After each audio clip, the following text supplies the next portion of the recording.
Recording. Hi, tonight's shiur, as always, the Ilu Nishmat of Imori Dober, Mered Ruben Halevi, Imi Maroti Rachel Bat Harav Michael.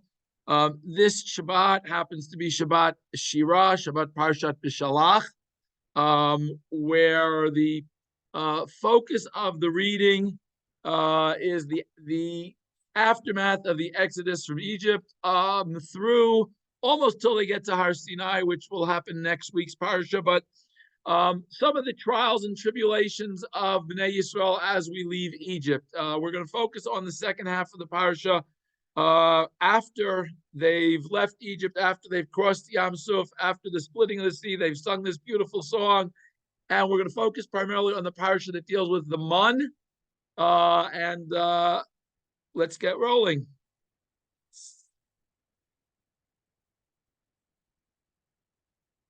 Okay, so as I said, the parsha tells us that after Bnei Yisrael crossed the Yam Suf and the sea splits and the Egyptians drown and they sing this beautiful song, it tells them the next stop they made is at Marah.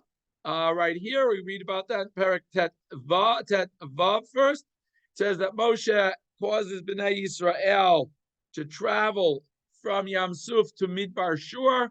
They go for 3 days in the desert and find no water. This is again chapter 15, verses 22 and forward. Vayavo Marata, they arrive at a place called Marah, but they couldn't drink the water there because it was bitter, and therefore they called the name of the place Marah. They complain and asking Moshe, what are we going to drink? He calls out to Hashem. Hashem shows him how to purify the water through some type of tree. And there Hashem teaches them certain things. And there, interestingly, it says Hashem Nisahu. And there somebody or something was challenged. Nace, as we talked about before, is a test or a challenge, again, related to the fact of raising a banner of success. In order, the purpose of the test is so that you, the person being tested by Hashem, know that you have the ability to overcome this challenge, and hence Visham Nisahu, there you are able to be elevated through the overcoming and this challenge and realizing the spiritual energy you have within you. So that's what happened at Marah, and Hashem says, if you'll follow and hearken to the voice of Hashem, do what is appropriate in His eyes, and listen to the mitzvot, observe all the chukim, all of the machalash, all of the challenges. The machala means the diseases, the plagues, the problems that happened in Egypt. You will not happen to you because I, Hashem, heal you. Okay, then we continue. First Chav Zayin tells us by Yavo Elima, they arrive at a place called Elim, which there were 12 springs of water and 70 palm trees growing full of tamarim, of date palms. They camped there by the water, but again they had to keep going because they're on a mission here. They've left Egypt, as Hashem told Moshe at the burning bush. They're going to leave Egypt. They're going to get to Har Sinai and receive the Torah, and then they're going to get into Eretz Yisrael. This is a straight shot. Goes pretty quickly until there are a few detours along the line. So they arrive, they leave, they travel from Elim, and the entire congregation in verse 1 of chapter 16, we are told, they come to the Sin desert, which is Ben Elim and Ben Sinai, between the Elim oasis and the wilderness of Sinai. Now the Torah, interestingly, here tells us how long they've been traveling. It tells us they have now gone basically a month since they left Egypt, because it's now the 15th day of the second month since they've left Egypt. What happens? Complain, exactly. Now, interestingly enough, it says right away they complained in the desert to Moshe and Aaron, all the congregation of Bnei Yisrael. And now then it says, what did Bnei Yisrael say to them? Bnei Yisrael said to Moshe, Mi yiteinu teinu b'yad Hashem ba'eretz Yitzrayim. Would that we would have died in the land of Egypt. B'shivteinu al shiur basar, when we sat by the pot of flesh. V'yachleinu lechem l'sova. We were able to eat bread and be satisfied. Ki otzeitem otanu al midbar, you've taken us out into this desert. Lamitat kol hakol hazevarav, too, and all of the congregation is going to die from famine. Okay, so what happens? Shem says to Moshe, not going to happen. Behold, I'm going to rain down. Mamtir from the lashon of matar, which we know means rain, because I'm going to cause to rain down for you lechem, bread min hashamayim, from the heavens. And the people will go out and gather each day's need on its day. L'man anasenu, in order that I will test them. Will they follow in the path of my Torah or not? Excuse me. And it will come to pass on the sixth day of the week. They will prepare and check what they have brought. It will be double what they have collected every other day of the week. So that's the whole command from Hashem. Moshe and Aaron speak to Bnei Yisrael and tell them the following. Erev, in the evening, Vidatem ki Hashem hotzi etchem me'eretz Yitzrayim. First and foremost, the children of Israel complained in verse 3 that what? Ki hotzeitem otanu. You, Moshe and Aaron, it was your choice to take us out of Egypt. Why did you, Moshe and Aaron, take us out of Egypt? And Moshe is going to remind them very quickly, it's Hashem who took us out of Egypt. Don't ever think that Moshe is the one who took us out of Egypt. Moshe is simply acting as Hashem's messenger. We are always, first and foremost, importantly to remember, Hashem is the one who took us out of Egypt. It wasn't that Pharaoh sent us out. It wasn't circumstances beyond the control of Pharaoh. Yes, it was, but it was circumstances orchestrated directly by Hashem to take us, the Jewish people, out of Egypt. And that's an important lesson that we forget at our own peril. Whether it's Pesach night, whether it's every day when we say this we mention the going out of Egypt in the Tefillah, in the Shema, it is the foundation stone that we have to live and die with. If we don't accept this and remember it's 24/7, we put ourselves individually and collectively in peril. When we forget that our entire nationhood is promulgated and predicated on the fact that Hashem is the one who took us out of Egypt.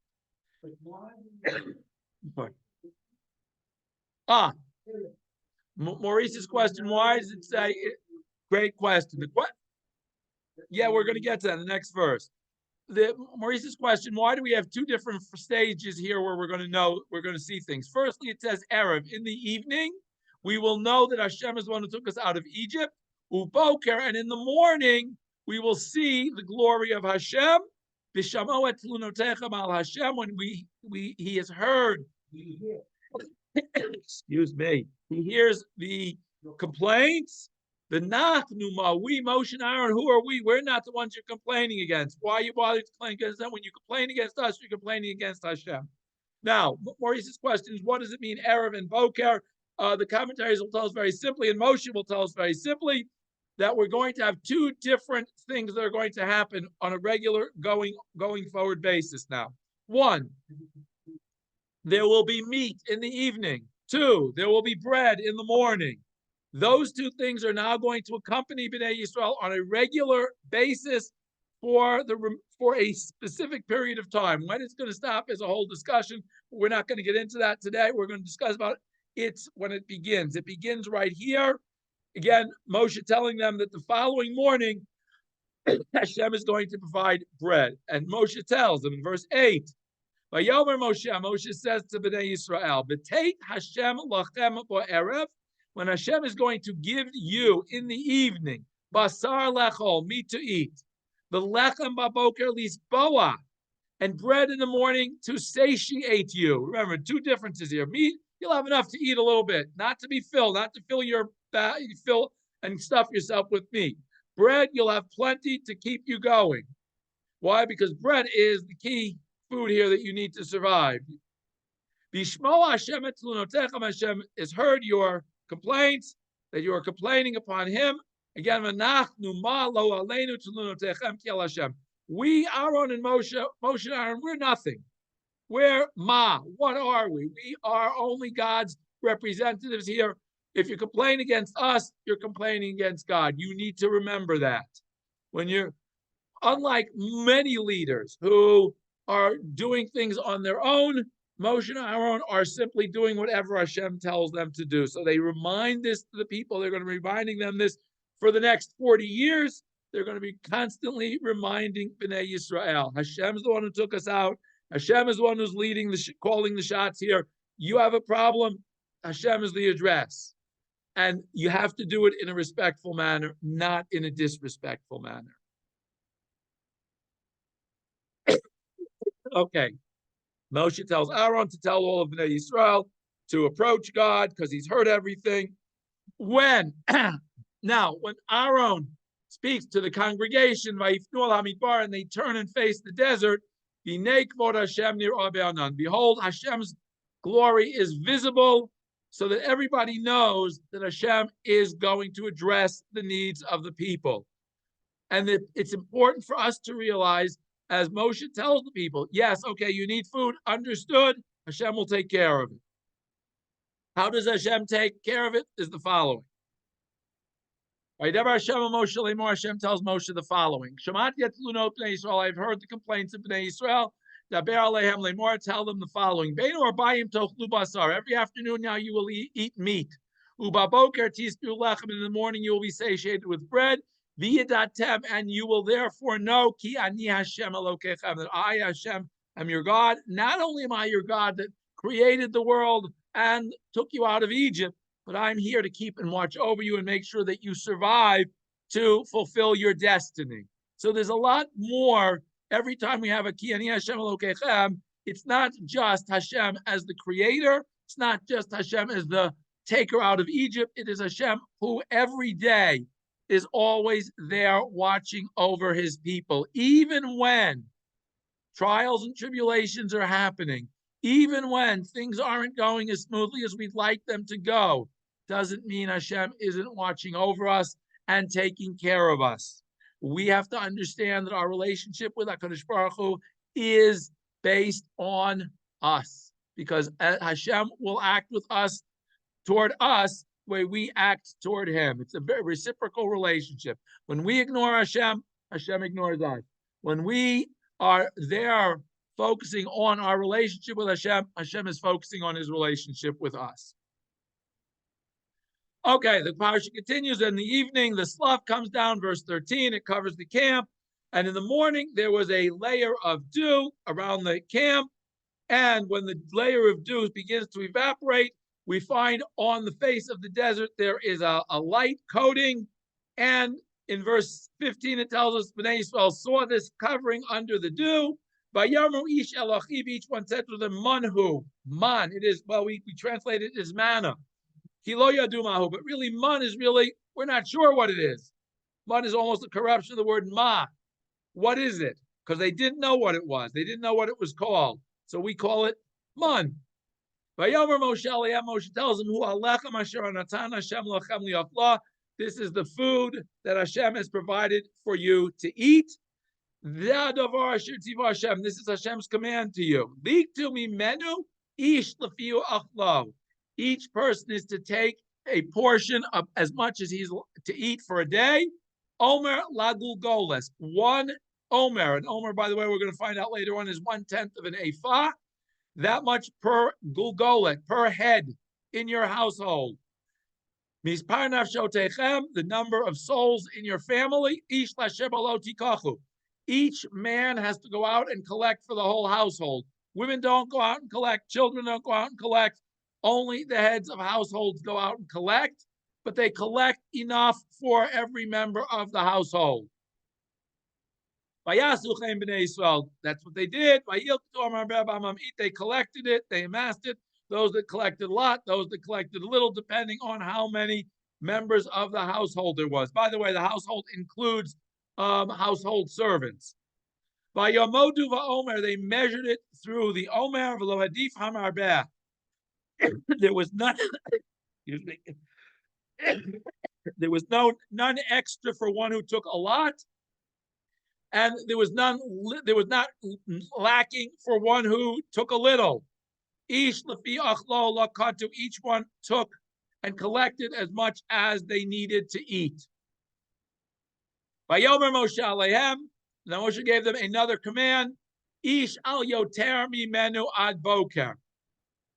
You collect it today, you eat it today. You cannot leave it overnight. Whatever you're left with, got to get rid of. Don't leave it over. Eat it. Don't say, well, I can't eat it all. I got to leave some for tomorrow. Must be eaten today. V'lo shamu Moshe. Guess what? Moshe says, do it. They don't do it. They don't listen to Moshe. Vayotiru anoshim mimenu ad boker. Some people left over until the morning. What happened? Vayarum tolaim. It became wormy, vayivash, and then it began to spoil. It became smelly. Vayiktsov alei Moshe. Moshe got upset at them. Vayilkatu oto baboker. They collected it each morning. Ish kafi achlo. Each person as much as his household would eat. V'cham hashemesh.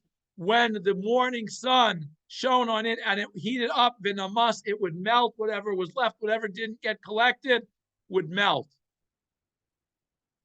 Now it came to pass on the 6th day of their collecting it, because they started collecting it on a Yom Rishon, on a day following the Shabbat. So when the next 6th day came around, Laktu Lecha Mishneh, they collected a double portion of bread. Shnei Omer Lo Echad. There were 2 Omers collected for each person in the household. Vayavo Kol Nesiei Hoidol, the princes of the congregation came. Vayagidu LeMoshe, they told Moshe. Now remember, even though Hashem told Moshe that they were supposed to collect double on Shishi, he forgot to tell them because he got so upset that they left over some overnight. He forgot to tell them. Vayomer Alehem. So when they came now on the Friday, on the morning before Shabbat, and said to Moshe, "Hey, how come we got twice as much today?" He says, "Hu Asher Diber Hashem." This is what Hashem has spoken about the month. Shabbaton, Shabbat Kodesh, Lashem Machar. Tomorrow is Shabbos. Eight Asher Tofu Efu. Whatever you want to bake, you got to bake today. Eight Asher Tvashlu Bashelu. Whatever you want to cook today. The 8 Kola Odef, and eat what you have to eat today, what your regular portion for today. But whatever is left over, Anichu Lachem Lemishmeret Ad Boker, leave over and guard until the morning. By Anichu Otod Boker, they left it until the morning. Kasher Tiva Moshe, as Moshe commanded. The Lo Ivish, it did not become smelly. Verima Lo Haitabo, there were no worms or any other form of decay. And of course, then Shabbos morning, what does Moshe say? Eat it today, because today is Shabbat to Hashem. Today, you will not find it in the field. This verse, which has the word today 3 times, is, according to many, the source for the minhag or the halacha of shalosh sudot, eating 3 meals on Shabbat, as opposed to eating 2 meals, which is the norm. The norm in the ancient world, at least in the Torah perspective, seems to have been that you ate a morning/lunch meal and an evening/dinner meal. That was it. It wasn't the old American principle of 3 square meals a day. There were 2 meals a day, with the exception of Shabbat, when you ate your 3rd meal in the afternoon before the sunset. You ate your 3rd evening meal then, rather than after the Shabbat. You go out and collect them on 6 days a week. On the day of Shabbos is 7th day of Shabbos, where you will not find any man. Guess what? Of course, on Shabbos morning, some people faithfully had to do. Moshe said, "Don't go out. We got to go out and check." Below Matzo, they did not find any man. By the way, Hashem gets a little upset that they went out on Shabbos to look for it. He says to Moshe, "How much longer are you going to complain and not fulfill my mitzvot? See that Hashem has given you the Shabbat. Alkenu noten lochem bayom hashishi lechem yomayim. That's why he gives you double bread on Shishi. Shavuish tachtav. Stay in your places. Al yetze ish bimkomo bayom hashvi. You don't have to go outside looking for man on the seventh day. And it says vayish bitu ayom bayom hashvi. And they rested on the seventh day from going out and collecting man. Bnei Yisrael called its name Man. It's what it tells us what it was. It was Gezer Gad Lavan, what it looked like. It looked like coriander. It tasted like something with honey, all sorts of things. Vayomer Moshe, and then Moshe tells Aaron to take one jar and fill it up with man as a memorial for the generations. This man, once the Mishkan is built, travels together with Bnei Yisrael and ultimately is installed in the Beit HaMikdash. And by the way, it goes all those years and does not spoil, even though, why? Because it was specifically set aside not to spoil. Kasher Tziva Hashem et Moshe, as Hashem commanded Moshe, Aaron put this jar of man before the Edut as a mishperet. And then the pasuk to close the story tells us that the children of Israel ate the man for 40 years until they came to inhabited land, until they came to the edge of the land of Canaan. And if we look in the book of Yoshua, we will find that the day after they crossed the Yarden, it says the day after they bring the Korban Pesach, which is the 40th year after they've arrived in Eretz Yisrael, it says that the man stopped to fall once they had crossed and entered in Eretz Yisrael. So that's the story of the man. And now I want to focus primarily on what is the challenge, what are the lessons that we're supposed to be learning from the man, and how do those lessons manifest themselves for us? We understand the lessons perhaps that generation maybe was supposed to learn, but how do they continue and how are they to be part of today? By the way, this whole section that we've read is called Parshat Haman. In many Sidurim, it's printed after the morning service. There were many throughout history, because it's brought down Kabbalistically and Midrashically, that if you repeat and recite this chapter every day and take it to heart, you will never have any problems with earning a livelihood, because it is the paradigm for earning an honest livelihood. And therefore, it was printed in many Sidurim. It's printed today in many Sidurim. Many people have the custom of saying it every morning after Shachrit 6 days a week, not on Shabbat. Well, some people say it on Shabbat too, but it is, quote, a segula for parnasah, which we all need lots of segulas for parnasah, for earning an honest livelihood. So, okay, so we're going to start with the Gemara in Yoma, which discusses the collection of the man. Now, again, remember we said that man was collected by the head of each household, and it was collected, the amount that you collected was 1 omer per member of the household. So Tanya, we learned the following brayta in the Gemara in Yoma. Rabbi Yossi Omer. Rabbi Yossi says the following: just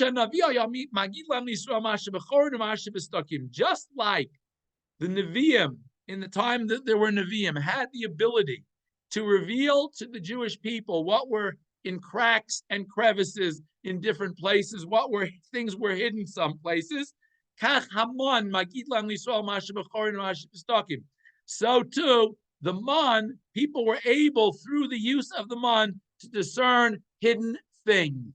So first and foremost, the man could be used as a tool to understand certain things. What things? We're going to see in a minute. Ketzad, what do you mean that the man could reveal things to us? Two people came to Moshe with a court case. Zelmer, one says, Avodai Gonavta. You, says to the second one, you stole my slave, my servant, my slave. The Zelmer, what do you mean I stole him? You sold him to me. Okay? No witnesses, nobody has any proof. What do we do? Amar Moshe. Moshe says, Boker Mishpat. Let's wait till tomorrow morning. We'll solve the problem tomorrow morning. You'll see how we'll solve it. Limachar, the next day they would get up. Imnimta Omara. If the Omer that belonged to this servant, okay, remember the servant doesn't go out and collect his own. You got to go and collect it for you. So if it was found with 8 Rabbo Harishon, if it was together, when the old owner, the one who brought the lawsuit, said, when he brought the case, When he counted his omers, there was one there for the servant. It was proof. Obviously, the other guy hadn't taken him illegally. But if his omer was found in the house of the second one, then obviously he got him, he acquired him honestly. So we see very simply that through the mun, people obviously weren't going to be bringing frivolous lawsuits because they said, hey, why bring a lawsuit? By tomorrow morning, I'm going to be proven false or I'll be proven true. So if it's a true lawsuit, fine. But it made it hard for people to deny things that were going on in lawsuits. Mikmar gives another case. A man and a wife had a dispute. They came to Moshe. Zelmar Hisach Alai. The husband claims it's her fault. She did it. He married Husarach Alai. She says, no, it's his fault. He threw me out. Let's wait till tomorrow morning. We'll figure it out. L'machar the next morning. If her portion of man was found in her husband's house, it was her fault. But if her omer had suddenly popped up miraculously in her father's house, not in her husband's house, then it was his fault. So again, the man was a revealer of who was at fault in certain types of activities. The Gemara continues. Gemara says, wait a minute, we have a problem here. There are different passages about the man. In the first one, it says, it says that when the dew would fall on the camp, at night, the man would fall right over the camp, which seems to imply that the man was in the middle of the camp. I didn't have to go anywhere to find it. But in another place, it says the people had to go out and collect the man. So wait a minute, if it fell in the middle of the camp, they didn't have to go out to collect it. Why does it say that they went out of the camp to collect it? Ukativ, and another verse says, Shatu Amulaktu. They had to go schlep out and then to collect it. They had to go take a whole mahalach, a whole tiul, a whole walk, a whole spatzir. They had to take a long walk before they got to where they could collect their man. So it seems there are three different cases here. What's going on? HaKetzad. How does that happen? Very simple. Tzadikim, the very righteous, Yoran al Pesach Bateim. All the righteous had to do was open the front door, boop, there was their man right there waiting for them. Beinanim, the normal average people, Yatzu V'Laktu, they had to walk to the edge of the camp to get it. However, the Rishonim, the ones who were, who weren't up to snuff the last day, Shatu V'Laktu, they had to go take a long hike to find it. So interestingly enough, by the way, it doesn't say that you didn't change. It doesn't say that you were in the same boat every single day. This was an ongoing process. So the man is like your conscience here. It almost forces you to keep an eye on what you're doing. It makes you very, very aware, because guess what?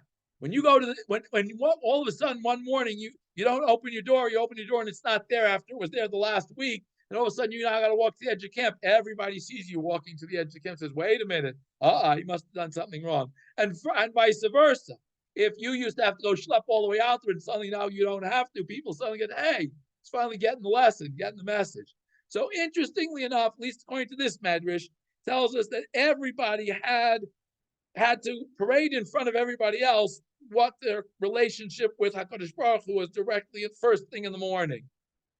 And then the Gemara gives another interesting case. It's Ksiv Lechem. In one place it says, Hashem, I'm going to bring bread to you. In another place it says, Ugod, I'm going to bring cakes, matzot. Ksiv Etachanu. Another place it says they had to grind it up first before they could bake it and make it into something. Again, three different levels. Ketzat Tzadikim, for Lechem, for the righteous, it fell as ready to eat. Beinanim, Ugod, it was, not quite so ready to eat. They had to do a little bit. Whereas Rishayim, Tachanu Brechaim, they had to first grind it up and then bake it and then do a lot of work to do it. So again, each of these things, the man was a guidepost to where you are in your relationship with HaKadosh Baruch Hu. So it almost it should have reminded everybody every day that Hashem is keeping an eye on you and is watching over you, because Hashem wants you to come closer to Him, because He wants to be close to you. So interesting midrashim. Okay.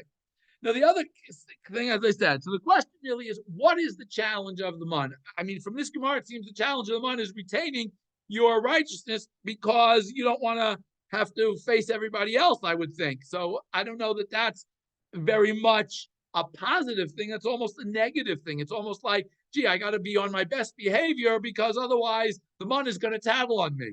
I got to be very careful what I do because the man is watching me almost, if you will. So we get to the following. Okay. By the way, Rashbam says the following. Everybody went out and gathered the amount they needed for the day each day. Even a person whose intent was to say, hey, I'm really hungry today. I'm going to collect a little bit extra today. Guess what? When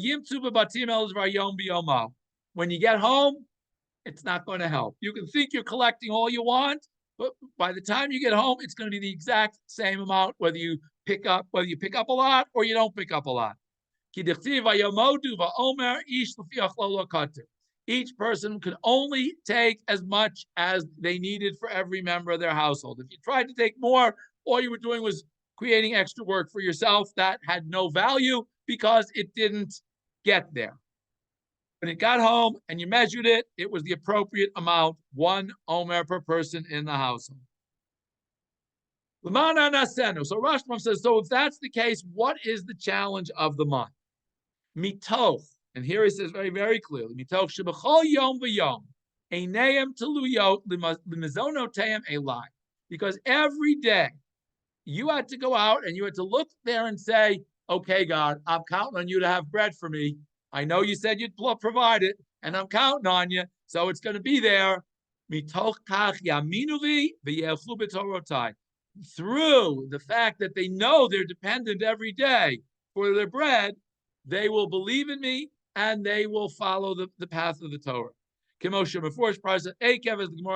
we have a pasuk in Echev al Hashem, again, made us hungry every day, rather than giving us a year's supply in one shot.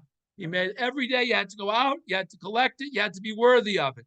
And through that, you were forging a relationship with HaKadosh Baruch Hu, through always, day in and day out, acknowledging Hashem for the fact that you've got food on your table, and you've got a table to eat it at, and you've got a tent to put that table in, and you've got clothing to wear, etc., etc., etc. All of those things are part of the challenge, acknowledging that what we have is gift from Hashem. That's clearly Rashbam's focus on the Mana Nasena, what the challenge of the man is. Rashi, okay, I'm going to skip this Rashi. We're going to go to here. Okay, so Rashi, by the way, Rashi brings down that the reason the Torah lists the day is because now they've been traveling for 30 days, and the food, the matzah, that dough that we talked about last week, that they baked last week, is now finished. They finished up all the matzah that they brought from Egypt. They're all out of food, and hence, by Yilonu, that's why they gather on Moshe and complain. We have no food. Food's all out. So Hashem says, Dvar yom biyomo, each day, Sorach achilat yom yilketu biyomo. Lo yilketu hayom l'tzorach machar. You have to collect each day's worth of food on that day. Of course, the exception, as I said, is Erev Shabbat. But you're not allowed to collect today for tomorrow. You're not allowed to hoard man. You're not allowed to store man. It is a day-to-day experience. L'mana nasenu, in order to test mihayelach b'torati. What is the test according to Rashi? Im yishmeru mitzvot hataluyot bo. Very, very simply. Will they observe the mitzvot that are dependent on the man? What are they? Shlo yotiru mimenu, not to leave over. In other words, if they have faith in God, they'll say, okay, God told me not to leave any over. I'm going to eat it all up. If they have faith in God, they'll know that, okay, on Shabbos morning, I don't go out and collect it. I don't have to worry. I collect it twice much Friday. I'm allowed to leave over Friday night for Shabbos. That's what I do. And it's going to be fine on Shabbat. Those mitzvot that are an integral part of the man, not going out, not leaving any over, not going out on Shabbos to collect, those two, that's what Rashi says, that's the test of the man. Can we do it not just one day, not just 2 days, but for a whole period of time we're going to be in the desert? By the way, I'm not saying for 40 years, because the original intent here is they're not supposed to be in the desert for 40 years. They're supposed to be in the desert for approximately maybe a year, maybe less. They're supposed to, as I said, basically go to Har Sinai, get the Torah, and then go to Israel. Okay, but nonetheless, every day of that journey is a test to see, am I going to trust that Hashem is going to provide, or am I going to sneakily try to keep some of that money to aside for tomorrow? Now on Friday, on Erev Shabbat, they got Mishnah Liyom U'Macharat. They got enough for today and for tomorrow. Mishnah, why was it called Mishnah double? Al Shahayu Regilim L'Kot Yom Yom Shel Sha'ar Yemot HaShavua. It was twice what they would have collected on any other day. So you collected the same amount. You did the same amount of work, but you got home and said, hey, wait, where did all this money come from? Because you had twice as much. The Omerani, and that's exactly what Rashi is going to say. The Omerani, and I say, by the way, Asher Yaviu V'Haya Mishneh. It's only when they brought it home that suddenly it was twice as much. While they were collecting it and carrying it, it looked like the same day's worth a month. Lachar Sheyaviu Yimtzu Mishneh B'Medida. Only when they got home and measured it did they find that it was double what they normally would have collected. Even though they collected the same amount, they weren't necessarily trying to collect double. And this is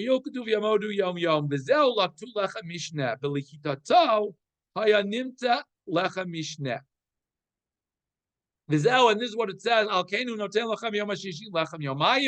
Why on the sixth day Hashem gives us a double bread for 2 days. Okay.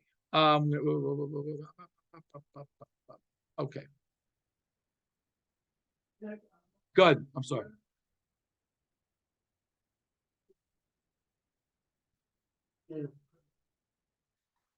Mar is saying Hashem is reactive rather than proactive.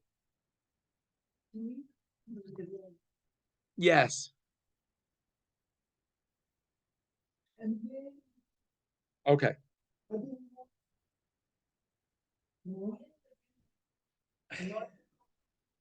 Okay. Maurice's question is as follows. Hashem, by Hashem not being proactive and saying, hey, to Moshe, before they complain, oh, we know the food's running out. Here's the food. Here's going to be the food supply. So why does Hashem wait until the people of Israel come? So the answer very simply is because Hashem knows they're going to ask. He knows they need food. And he knows that. The question is, how are they going to ask? Are they going to ask, Hashem, we really need food. We've trusted you up till now. It's been a month now. We had no food. Okay. Or are they going to say, Hashem, it's about time you gave us some food. What's going on here? Let's get going here. It's all about how we approach it. Hashem knows we need food. Hashem doesn't expect us to become angels overnight and suddenly live without food. He knows we need food. But the question is, how are they going to ask for it? Remember, everything that happens once the Jews have left Egypt, everything from there on is part and parcel of the test of how are we, the Jewish people, going to react to the world.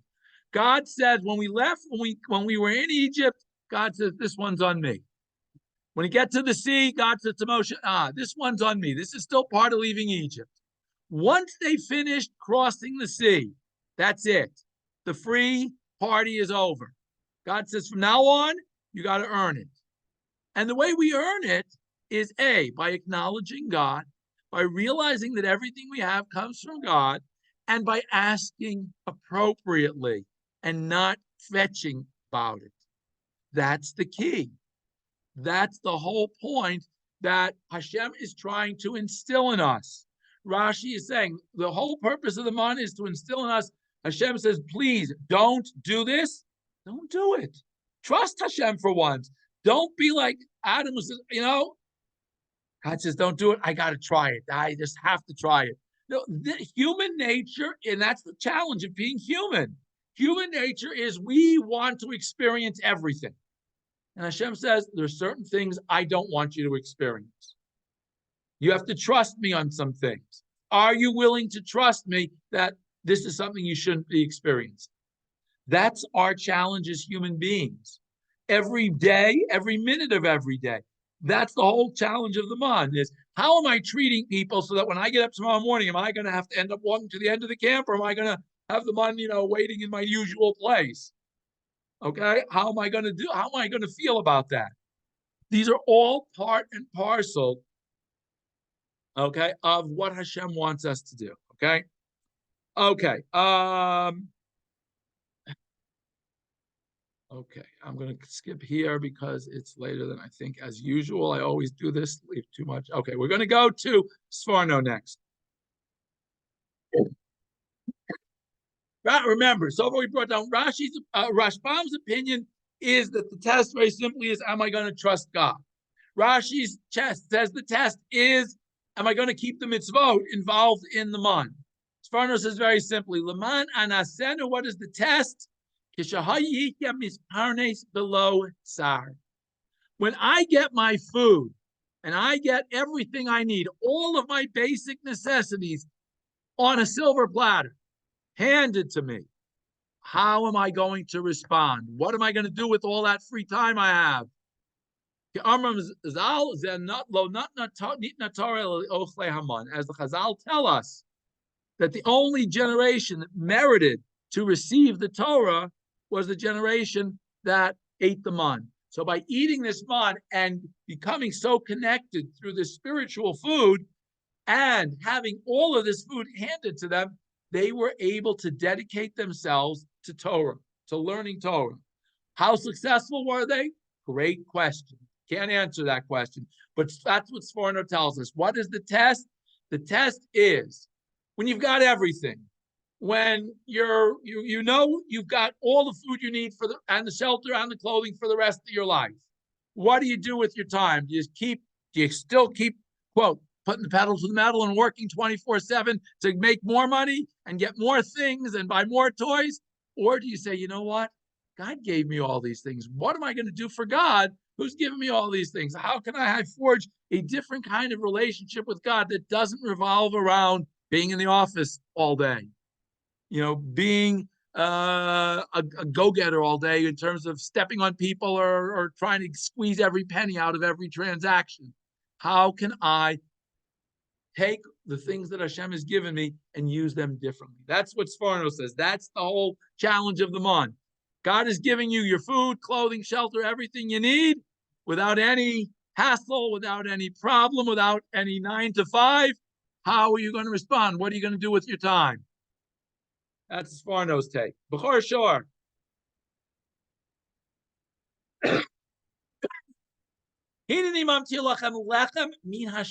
Behold, Hashem says the bread that you're going to eat is not going to come from the ground like it normally does. It's going to come from the heaven. Why? Makom she'ein hayad sholetet. It's a place where you can't get up there and get anymore. You can't say, if I work harder, I'll get more. Can't do that. You can't go up there and get it. Got to wait till it comes to you. Therefore, teluyot elai. And as a result of knowing where the bread is coming from, your eyes will be turned toward me. So you'll have to rely on me to provide the bread.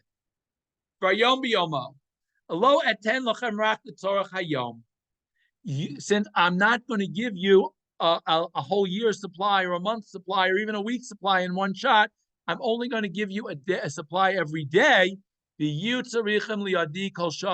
will therefore need to rely on me all the time. So what is it? Perhaps Hashem says. This is only a perhaps that Hashem says. Because you will need to rely on me every hour, perhaps Yiruni velo yimredubi. You'll have appropriate awe of God and will not rebel against God. And you'll follow in his way.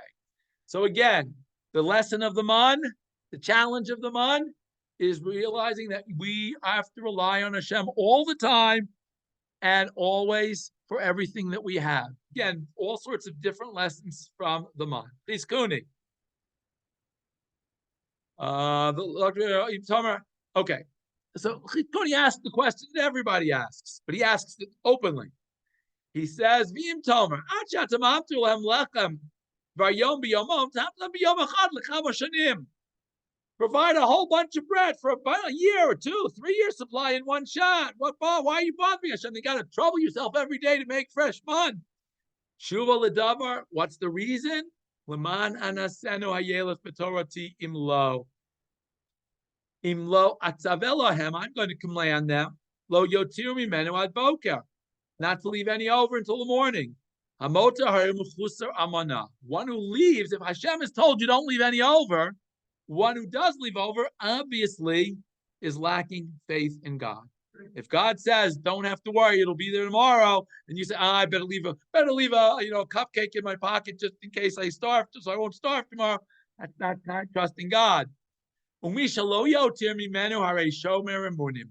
who does not leave over and trusts, even though he's going to bed with an empty cupboard, no food on the in sight for tomorrow, he is trusting that God is going to provide his food.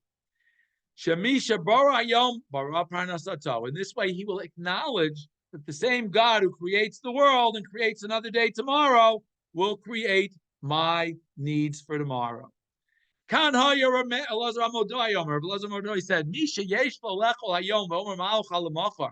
one who has food to eat for today on the plate and says, "What am I going to eat tomorrow?" This is one of those people who is lacking in faith. Second thing he says, wait, maybe the Sforno is right? Even though, by the way, this is the Chizkuni who was before Sforno, but Sforno follows in his footsteps. Says the challenge is now that you don't have to go out and work for a living, are you going to sit and learn Torah? I'm going to give them all their food prepared. They don't have to work hard. They have no excuse now for not sitting and learning Torah. He reminds us that there's no such thing as a test for Hashem. Hashem doesn't have to take a test because he needs to see what you're going to answer to give you a grade. Not the case. Hashem knows everything that has happened, is happening, will happen, is all revealed before Hashem. The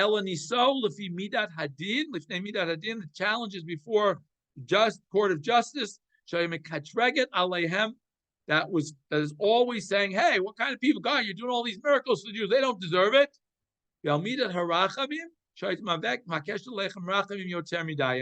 And because of the attribute of mercy, that is always asking for them, God, you should give them everything. It doesn't matter how terrible they are. Okay, so we have to do something to earn God's providence upon us. Hayelech b'torati. Lo yiyapitchon pal lemidat hadin lekatrig aleim. If you will follow in the path of the Torah, then the midat hadin won't have to trouble me to punish you. Midat rachmim won't have to ask so much that I should have mercy on you. Everything will be okay. The Yom HaShishi v'Yom HaMishneh Mikrot halalo enam tzivui ela amar lem kadosh baruch hu kach v'kach ani osa v'kach yasu v'kach yeru. We should understand that all of these things are Hashem telling Bnei Yisrael what is going to happen through the month. That's why it says later on, Ish al yoter mimenu. You don't leave any over. Okay. And on the 6th day, because Moshe forgot to remind them, even though they went out and even though their intent was only to collect as much as they had collected previously, they still found twice as much when they got home. Okay, we're going to try one more, and that's Ramban. First, First, Ramban wants to know, one of the questions is interestingly enough, generally when Bnei Yisrael complain, it says what they complain about, and then it says here's what they complain. And they complain. They fetched about this and they complain. Here it says they complain about Moshe before it even tells us what they complained about. Every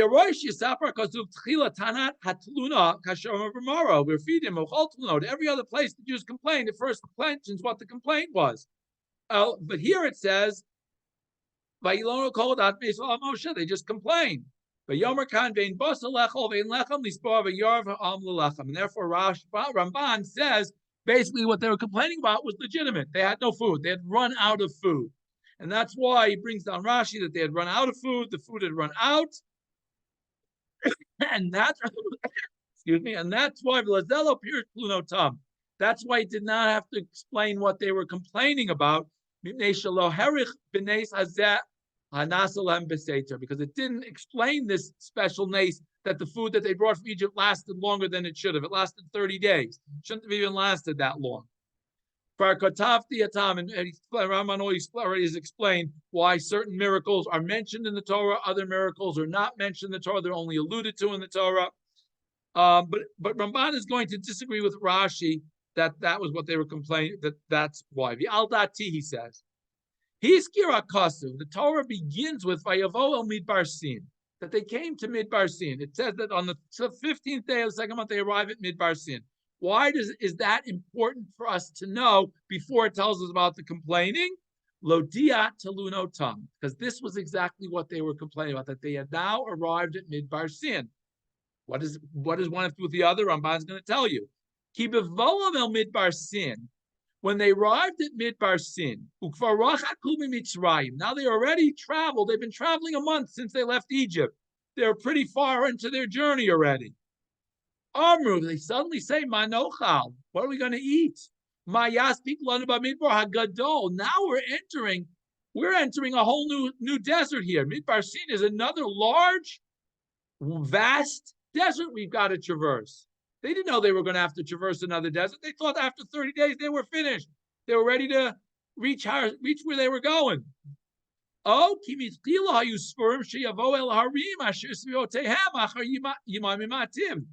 didn't realize they were going to be traveling a whole 30 days. 30 days we've been traveling already. It's not a few days. We'll reach, we'll travel a short distance across the desert. We'll reach civilization. So, okay, we didn't travel with food. We left Egypt with no food. No big deal. Because we're soon going to reach a trading post, an oasis where at least we'll be able to buy some food. But now, yesh lem chadash, chodesh, v'ir, moshav lo motzah. They've been traveling for months. They found no civilization. They've had no opportunity to replenish their food supplies, their water supplies. I guess they were able to replenish the water supplies at Elim. The Amru, and they said, Kulanu meitim b'midbar hagadol shabanu bo. Wait a minute, you're now bringing us to a whole new desert. We're all going to die. V'zatam, and that's why the pasuk specifically says, "Vayilonu al Moshe ve'Aaron b'midbar." When they got to the desert, they complained to Moshe and Aaron. They said, "Hey, wait a minute! It's been a month already. We still haven't reached civilization. What's going on?" Ki tluno tam mipnei hamidbar. Their whole complaint was that they were still traveling through the desert. They thought by now they would have reached something. V'chein Amron, that's exactly what they tell Moshe. Yotzeitem otanu, you have taken us out of Egypt. El hamidbar hazeh, to this desert. Lamita kol hakol hazeh b'rav. We're going to all die of famine. Hiskiro hamidbar v'akal. They remember they mention it. Ki kahal gadol kazeh yamut b'li safek b'rav b'midbar gadol hazeh. No doubt, you can't magically. We don't have food. Even assuming you might be able to find a stray animal in the desert who might feed someone. We don't have enough food for everybody here. We're traveling with a huge multitude of people through. Kadosh Baruch Hu Shama Aleihim. And Hashem heard their complaints. The Heichel Atan, he immediately begins Laroch Lahem Shulchan Bamidbar, to decide, okay, here's how food is going to be provided in the desert, Ad Bo'am El Eretz Noshavet, until we again arrive at inhabited area. Now again, Raman says, what is the challenge here? Lamana Nosenu. Ki, here he says, very simple. Ki nisayun hayalahem shalo hayala biadam mazon. The test was hafuch, that they had no food. The test wasn't that Hashem was now providing them food. The test was that up till now they had no money, no food, excuse me. Below yorulem eitzav amidbarak haman. Now they only have the man. Shlo yadu mitzilav lo shamu me'avotam. This is a new food that they had no experience with. They knew nothing about. The yored lehem for yom biyomo. It's only going to come down on a one-day basis. The yarivu I love, and they're going to be starving for it by the time the next morning comes. The im kol zeh, nonetheless, shamu la lechet acharei Hashem below makom lechem. They were still willing to follow and go after Moshe because that's what Hashem told them to follow, even though they knew they were going to a place where there was no long-term food solution. That's the test. The test is, are they going to continue to have faith in Hashem, to follow Moshe, even though they know they don't have tomorrow's food yet. Tomorrow's food is only going to be provided tomorrow. And that's why it says later on, that's why later, when Moshe is reviewing this 40 years later, he says you have to remember this whole derech that Hashem took you, in order to challenge you, to test you, to know what was in your heart. Would you follow his commandments and follow him or not? He could have, for the same price, he could have taken them through inhabited areas. Unless he traveled through the desert, where there were chashim, snakes, saraf, fiery snakes, akrav, scorpions, and the only food supply they had was the food Hashem provided in the morning, every morning. To challenge them, in order to make things good for them in the end, that we, the Jewish people, would believe in Hashem forever. That's the key challenge of the month, is to establish us as God's people forever. And as I said, lots of lessons in the parsha of the month, and Hashem should take heed. We should take heed of all these lessons in realizing, first and foremost, whether we have to work very hard to collect our parnasa, whether we have to work very little to collect our parnasa, whether we're at a point in life where we're retired and are able to, quote, live off the parnasa that Hashem provided for us when we were working, when we were collecting that parnasa. No matter what we find ourselves in, we have to understand that what we have is a gift of Hashem. When we understand that, when all of Klal Yisrael understands that, when we accept HaKadosh Baruch Hu's sovereignty, then we are sure that Hashem will continue to provide it, continue to watch over us, and will bless us, and Hashem should watch over us and all of Klal Yisrael, bless us all with parnasa, with bracha, with shalom, and ultimately that we should be zocheh to gula shleima and meher b'yameinu. Thank you all. Questions, comments, feedback at this point? Anybody? If you have no questions, thank you all. Have a good evening. And Bezrat Hashem, we will see you next week back at the regular time. Thank you all for joining, and we'll see you. Bezrat Hashem. Laila Tov. Laila Tov.